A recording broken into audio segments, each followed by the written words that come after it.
Hey guys, we're back at it today.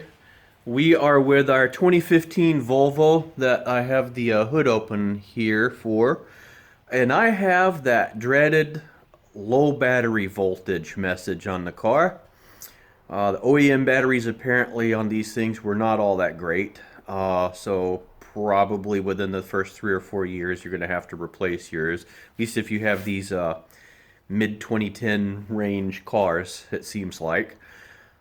It's time for this one. I've got a new battery already paid for at the battery place in town. I just got to take this one out, so I'm going to show you guys how to do that. Should be really simple. Let's get started. This is under the hood. Your battery is under this box right here. And notice the hood weather stripping runs across it as well. I have gotten out of the car. I let it sit for about 5 minutes so it would completely turn itself off, basically. And I'm able to get... and I shouldn't have to worry about saving any settings if I do that. This really is in the way. You just grab this and kind of pull it out of the way. It just slots into this little thing here. See, there's a groove right here. You just push it back into here. Just get that out of the way. This has tabs that you push to release. Be careful, don't be too hard. I got too carried away with one of these and just snapped it right off. It's just plastic. Don't be too hard on it. And this pops up and out of the way. And then this one, this little screw is supposed to turn here. If yours is like mine sometimes, I didn't put it back in the right spot. If you see this, it's supposed to have been turned so that it points that way. And that little dot on there will line up. I didn't do that because it's easier to show you guys one-handed. So we're going to set that off to the side, and here's what we've got. We've got a battery. We've got to get the terminal off here. I want to start with the negative terminal, and then I'll get the positive terminal. The reason we start with the negative terminal is if I set this off to the side and I happen to take something with a negative and my wrench hits metal or something, although there's not much around here to hit if you'll notice, then the negative is already removed, so I have no pathway for that current to go from here back to this terminal. So if I remove the negative terminal first, that really... And negative is ground to the body, so, you know, take that off first. I believe this is just 10 millimeter. I have me a wrench set aside here already. And I think it's going the wrong way. And of course, I grabbed the shallow one and I need something a little bit deeper. Oh, nope, there it goes. It's just a matter of loosening that sucker up, wiggling it, getting it to pop off. You guys know how to do all of that. Oh, don't forget, there's right back here, there's a battery vent tube too. So I'm going to get these popped off real quick like. There's my clamp for this one. There's my clamp for this one. And I'll come right back to you guys. Okay guys, one little tip. When you're going to take this off, this is going to be connected in right here. It just has a little tab on it right here. If you just push the tab and pull, it'll come right out of the socket, and then you can move this out of the way because it limits your... I mean, you don't have far that you can move that otherwise, so that's all you got to do for that. And then hook this out of the way somewhere. Here we go. It'll stay just like that. And I use the paint stick to gently pry and just rotate that. This one just stuck in place. Moving on to the next. Okay, another thing I found, on this here, when you pull it out, there's this side piece that's connected over here with a 13 millimeter bolt. Before you remove this piece, take your 13 millimeter and break this loose. Because when you got it off and just trying to hold this piece in your hand, it's a whole lot harder. So use the terminal post here as, you know, something to hold this whole assembly in place. Start loosening that up. And now, see, it's loose. I can take it off by hand. So we're going to continue on with that, and then I'll be right back. Okay, another little discovery. if you look right here, there's a tab here and another one a little further down that you can get your finger on down there. I can get my, like right there where the center, you see the tab sticking out right there. That'll move the front of this off a little bit. Reason being is if you look down in there, there's a battery hold down. And this cable sits running along the bottom edge down there, right on top of that bolt. So you got to kind of move that sucker out of the way to get down to that bolt, which looks like it's a 10 millimeter. So I need an extension to get that out. So let's get that out, and then I'll see what's next. Okay, so that's out. That was indeed a 10 millimeter. And I had to use a long extension and a deep well. So you're going to need a good 10-inch extension or a couple of extensions together. So pop that back down out of the way. And it looks like it is ready to come out. And I'm going to need 2 hands for this. I'd like to think I could lift that one-handed, but I'm not that young anymore. So I'll pop this right out. And it just slides forward and kind of angle it up. That's all you got to do. And we have the battery out. That's what's left. Don't forget the little white thing right there, right here, is your vent tube. That plugs into this little hole on the back of the battery. All you got to do is just reach around and pop it loose before you pull the battery out. And at least the factory ones have handles on them. So I got this out. Now I can get this to the store. So I got my core with me. So I got another car to drive over there, and I'll get this thing replaced. All right, see if I can find a good angle here. Just started the other car up, letting it warm up for a second. It's Michigan and it is still winter. Little tip before we head off to get the other battery. Shop around. The batteries for these good quality batteries are not like they used to be. You used to be able to go to Walmart or Tractor Supply Company or something like that and get a car battery for 40 or 50 bucks all day, every day. It is not like that anymore. If you haven't bought a car battery in a while, you're going to have some sticker shock. These things run, for this car, 190 to 225 for a good battery, sometimes more. But, for a good replacement, a really good quality replacement battery, expect to spend close to 200 bucks or just over. Shop around. Different places are going to have similar or the same battery, cheaper, and Google coupon codes. I ended up having one of my local like Batteries Plus or Bulbs and Batteries or something like that place that I've gone to before. They have really good quality stuff and they back up their products. So I don't mind using those. They had a battery that was listed for $225 or something like that. It took me literally 15 seconds to find a 20% off coupon code for the site. Have to do an online purchase and pick up in store. Not a problem. Purchased it. I took the battery out while they're getting the battery found at the store. I'll drive over to the store and it'll be ready for when I get there. So that works for me. But I was able to save 20%. And when you're talking 225 bucks, 20% is a big deal. That's 40 something bucks saved on something that you hope will last a little while. So little tip for you, shop around and use coupon codes. So let's go get that battery. We are back and I have my new battery. This is the Duracell Ultra Platinum AGM battery. Absorbed glass mat is what the AGM stands for. That's where my stuff was stuck to for my paper. I've got to remove the dates, the date tabs and all that kind of stuff. This comes with a new vent tube piece for down there. Caps are on. Do not remove those until you get it in the car.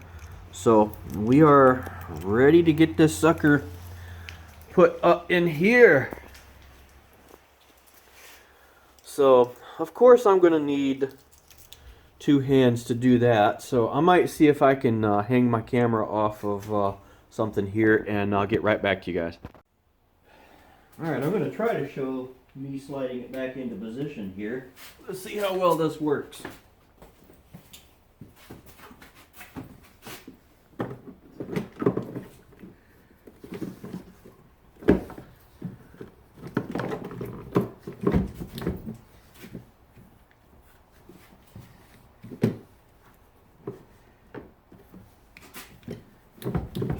fiddly thing.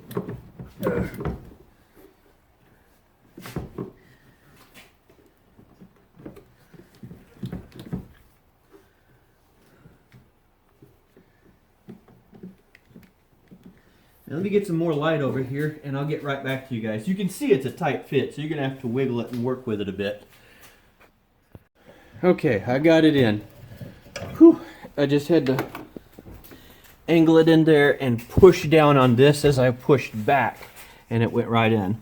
The vent tube just pops right back into place. You can feel right back there where the hole is. That pops right back into place. Next thing I got to do is get down there and put that back into place, and that's where I got to get this back down into position there. This might be a good time if you've got kids. See if they can get their hands down in there, because if you're I don't have huge hands, but I know some of you guys out there have big, like Hagrid hands, and that's not going to fit down in there. So let me see what I can do and I'll get right back to you. Alrighty, that went in a lot easier than I thought it would. I just kind of dropped it down there in position and then used a paint stick to shove it down and flip it over this way. And then as soon as that bolt, which looks like it was affixed inside the bracket, didn't pop out, was over the screw hole, I was able to take the extension and pop it right in. So I'm going to pop that back down into there where it belongs, like that. That was down there like that. We're going to put the positive lead on here and then get all this kind of reconnected there, the plastic pieces, and I'll get right back to you in just a second here. Alright, I have this piece put back on here. It is not tightened down. It flops around loosely. And I did clean the inside of these clamps as well, so that they are nice and clean. Going to put that down. I'm going to take something like my small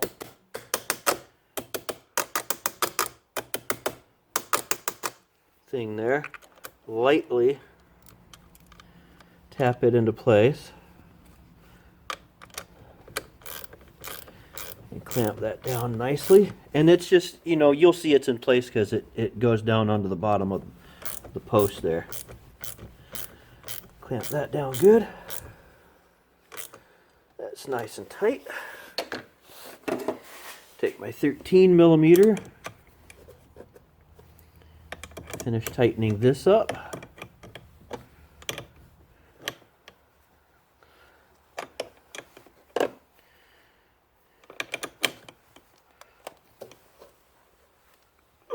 Okay, that is on there good. This needs to plug back into here. And then I can pop that back on there. Let me see if I can set this down here enough to plug this in with one hand. That is plugged in. Sorry for all the confusing angles here. Take my terminal cover off.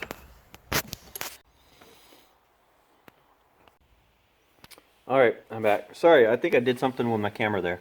So we're at the point where I've got this on and I'm just tightening it down.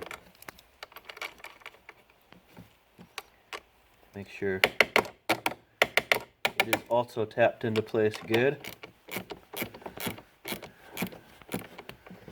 Good.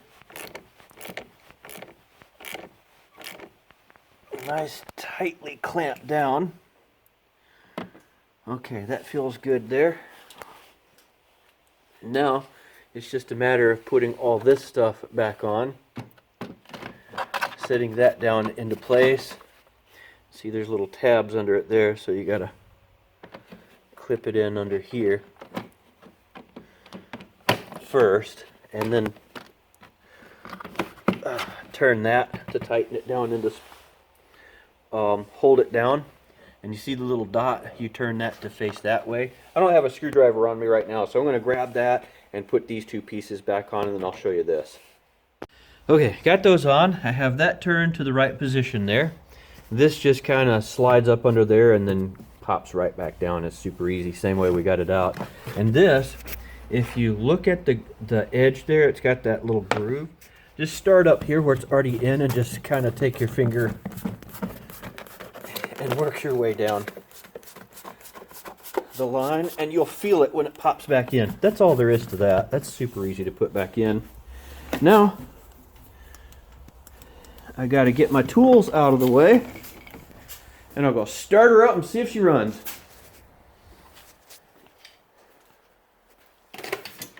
All right, I am in the car. She fired right up.